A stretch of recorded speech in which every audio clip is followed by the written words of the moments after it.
पति पत्नी में झगड़ा हुआ। झगड़ा इतना बढ़ गया कि उस पति ने पत्नी से कहा कि अगर तू असल बाप की हो तो मुझसे बात मत करना।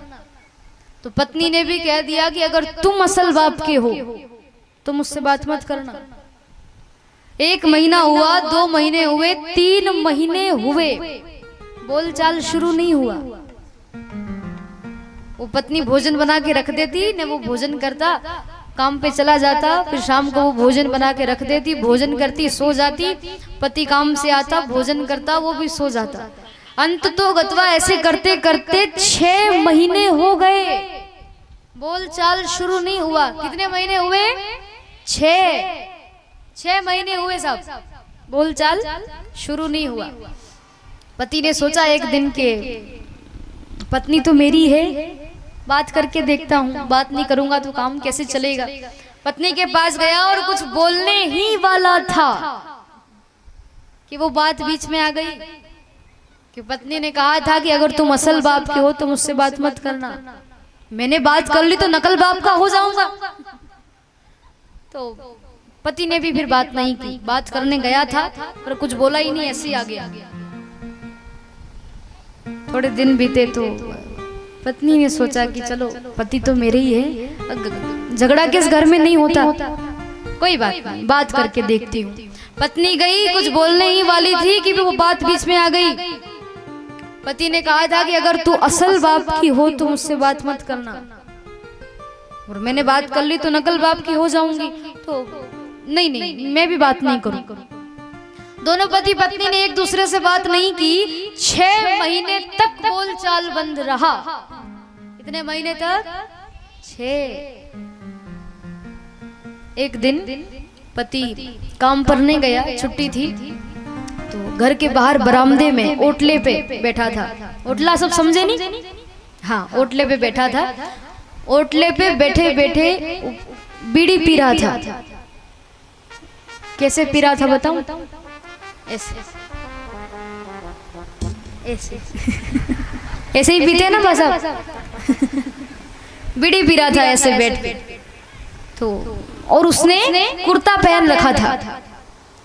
तो सोचा कि पत्नी से ऐसे बात करूंगा तो नकल बाप का हो जाऊंगा, कोई इशारा ही कर दूं। तो बढ़िया बैठे बैठे ऐसे बीड़ी पी रहा था, आम के पेड़ के नीचे बैठ के बीड़ी पी रहा था। तो उसने क्या किया, जुगाड़ लगाई। पत्नी घर में थी तो बीड़ी से अपने कुर्ते के कोने को जला लिया। कुर्ते का कोना नीचे लटक रहा था, तो बीड़ी से वो कुर्ते का कोना थोड़ा सा जला लिया और ऐसे बताने लगा मानो उसको पता ही नहीं कि कुर्ता जल रहा है। बीड़ी पीने लगा। अब पीछे से पत्नी आई, कमरे में से, घर में से बाहर, देखा कि हो श्रीमान जी का कुर्ता जल रहा है, थोड़ी देर में तो ये भी जल जाएंगे। वो कुछ बोलने जाती, उसके पहले ही वो बात बीच में आ गई कि पति ने कहा है कि अगर तू असल बाप की हो तो बात मत करना।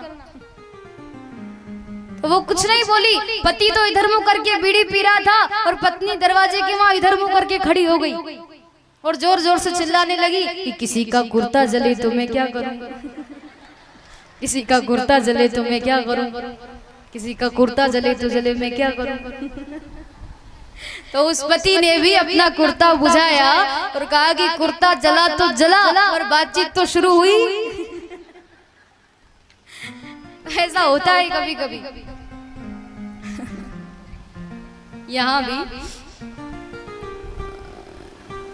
कैकेयी माता कोप भवन में चली गई। पति पत्नी का झगड़ा करने का भवन, जिसको कोप भवन कहते हैं। शाम का वक्त हुआ, संध्या का समय। दशरथ जी कैकेयी माता के भवन में आए।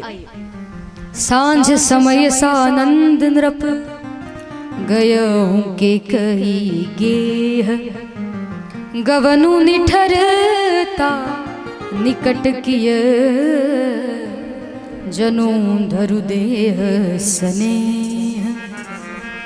शाम के वक्त, संध्या के समय दशरथ जी कैकेयी माता के भवन में आते हैं। तो मंथरा ने कह दिया कि वो तो यहाँ नहीं है, कोप भवन में है। तो कोप भवन सुनी सकूचे ही राऊ, बड़ा आश्चर्यचकित हुआ दशरथ जी को कि कोप भवन में कैसे जा सकती है, ऐसी क्या बात हो गई।